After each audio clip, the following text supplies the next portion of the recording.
27 September waxay ku aadan tahay maalinta dalxiiska adduunka waxaana maanta oo kale lagu xusaya qaar kamid ah wadamada adduunka. wasaaradda bay'ada iyo duurjoogta dowlad goboleedka Koonfur Galbeed ayaa waxa ay maanta xustay maalintaasi dalxiiska adduunka. munaasabad kooban oo si heer sare loo soo agaasimay ayaa waxa ay ka dhacday magaalada Baydhabo ee xarunta ku meel gaarka maamulka Koonfur Galbeed Soomaaliya, gaar ahaan hoolka wasaaradda bay'ada ee dowlad goboleedka Koonfur Galbeed. waxaana ka soo qayb galay munaasabadaasi mas'uuliyiin kala duwan oo ka kala socday maamulka Koonfur Galbeed qaybihiisa kala duwan. waxa ugu horeyntiina goobta hadal ka jeediyay agaasimaha waaxda dalxiiska iyo duurjoogta mudane Cabdirashiid Isaaq Xasan.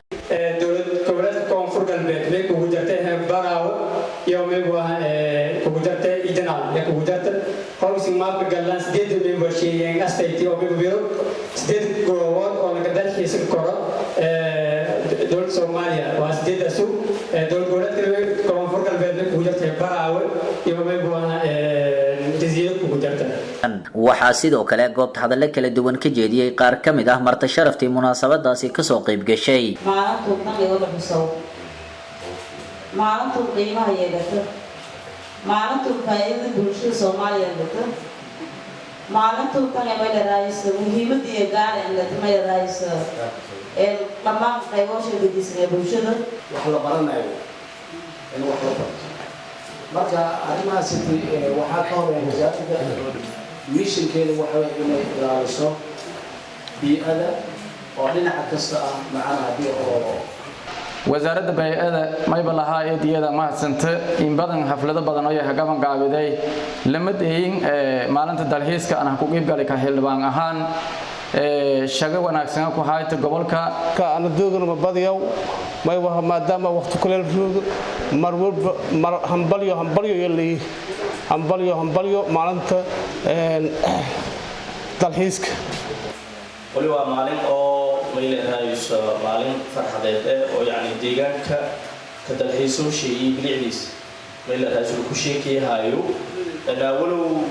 أنا حفلتي كوري جو كونفور قلبي حفلة برنامج كوباي بيئة دوتو كي كوبتي أرجعي سوردي يوم هنيكو. وحنقوم مع أن اسمها واحدة ترخيص الدكتور وزارة الدكتور وأنتي أصير الدور بوقاتي أصير أصول مدير وزارة الدكتور وأصل البرامج كانوا وقته وأنت أصير محلنا وحتى تصال لأن يرضى هاي محلنا هو شغل هلك كسي بلا هلك كسي وات معنا. dalka Soomaaliya ma hodan keeya goobaha nandalhiis tagaw oo najraalka caalamka dalxiis waa inta waaya iyo gacanta ka sameeysa artificial laakiin Soomaaliya ma nasiiban helnay meel dabiici oo dalxiis ku gabagabadii waxaa goobta ka hadlay wasiir ku-xigeenka wasaaradda bay'ada iyo duurjoogta ahna kusimaha wasiirka mudane Ibraahim Cali. deegaanka hawshiisa waa ku shaqalenahay waxaan la dagaalanaa dhirta in la jaro yaa ka hortagnaa waxaan diidaynaa dhirta in la jaro dadku waxaan ku boorinaa aan ku wacyigelinaa in dhir badan la abuuro geedo badan la abuuro haddaan geed jirin dalxiis ma jiraayo haddaan dhir la abuurin dalxiis ma jiro marka horta anaga shaqadeena waa noocaas waa shaqada ay wasaaradda ay leedahay waaye oo madaxweynaha uu noo edmaday oo noo magacaabay wasaaradda bii'ada iyo duurjoogta marka dalxiiskana marka waa wax ayaan u leenahay oo waxay ka mid tahay barnaamijkan oo anaga wasaaradda noo degsan oo nidaamkeena noo degsan ayaa qayb ka nahay maanta marka waa maalintaas ururka dado oo aan saaxiibadan nahay oo aad si dhow aan ula shaqeyno oo ay nolol shaqeeyaan